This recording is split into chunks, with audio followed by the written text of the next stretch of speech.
സംസ്ഥാന സ്കൂൾ കലോത്സവ നഗരിയെ ഇളക്കിമറിച്ച് മെഗാസ്റ്റാർ മമ്മൂട്ടി. സമാപന സമ്മേളനത്തിൽ കലോത്സവ ജേതാക്കളായവർക്ക് മമ്മൂട്ടി പുരസ്കാരങ്ങൾ നൽകി. മെഗാസ്റ്റാറിനെ കാണാനായി പതിനായിരങ്ങളാണ് ആശ്രാമം മൈതാനത്തേക്ക് ഒഴുകിയെത്തിയത്. സംസ്ഥാന സ്കൂൾ കലോത്സവ വേദിയിലേക്ക് താരരാജാവിന്റെ കടന്നുവരവിനായി പതിനായിരങ്ങളുടെ കാത്തിരിപ്പ്. ഒടുവിൽ മെഗാസ്റ്റാറിന്റെ രംഗപ്രവേശം. ഹർഷാരവം മുഴക്കി ജനസാഗരം.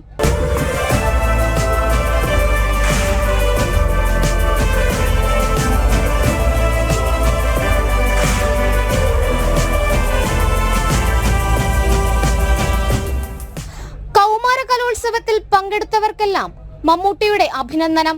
മത്സരത്തിൽ വിജയിച്ചവർക്കും പരാജയപ്പെട്ടവർക്കും കലാലോകത്ത് അവസരങ്ങൾ ഒരുപോലെയാണ്. ഒരു യൂണിവേഴ്സിറ്റി യൂത്ത് ഫെസ്റ്റിവലിൽ പങ്കെടുക്കാൻ പോലും സാധിക്കാത്ത ആളാണ് ഞാൻ. നിങ്ങളുടെ മുമ്പിൽ നിന്ന് സംസാരിക്കാൻ അർഹത നേടിയെങ്കിൽ ഈ കലാപരിപാടിയിൽ പങ്കെടുത്ത വിജയിച്ചവർക്കും പരാജയപ്പെട്ടവർക്കും ഒരുപോലെ ഒരുപാട് അവസരങ്ങളുണ്ടാവും. പിന്നീട് താരരാജാവിൽ നിന്നും ജേതാക്കൾ ട്രോഫികൾ ഓരോന്നായി ഏറ്റുവാങ്ങി.